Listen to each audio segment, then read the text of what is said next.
According to the news, southern Manitoba has been hit with a major spring storm on Wednesday, that is today. Light snow started to fall in Winnipeg just early in this morning, and then it's expecting to be hit with 30 to 40 centimeters of snow. And I make a video for this. Kung sa Pilipinas ay bumabagyo, dito naman bumabagyo ng snow. So, ang taas na naman ng snow ay dapat spring na. Abnormal na ang until knee the snow. My goodness.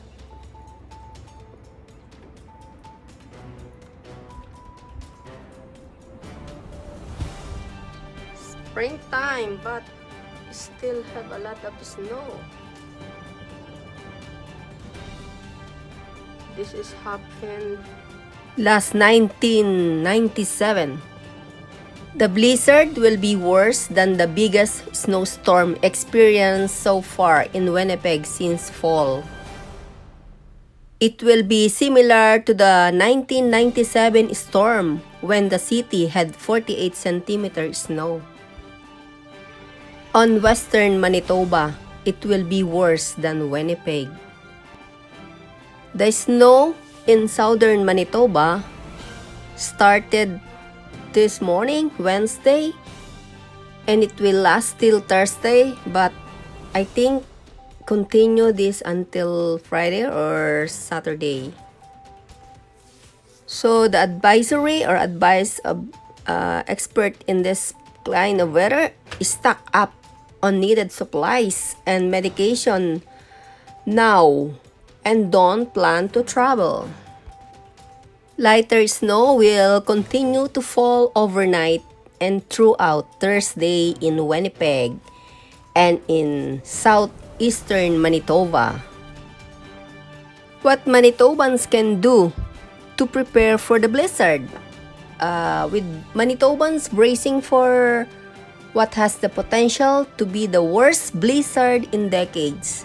The Canadian Red Cross is reminding people to put together an emergency preparedness kit. I hope that this major spring storm will be end before Friday, in God's will. A blizzard has touched down in southern Manitoba, bringing with it dangerous driving conditions that have caused cancellations and closure around the province. So many cars are just like standby like that, and a lot of snow because they cannot drive it.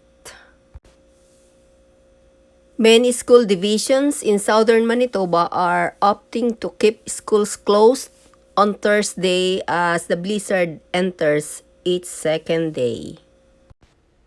People who were scheduled to have elective and non-urgent surgencies over the next 2 days in Winnipeg will have to wait. Strongly encourage Manitobans to be safe over the next few days.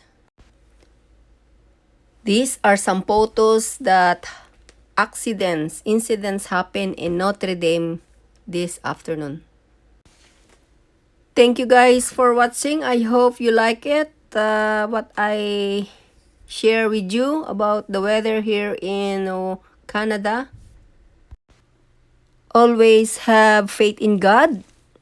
Always pray. Thank you very much to all of you always watching my channel. God bless and take care.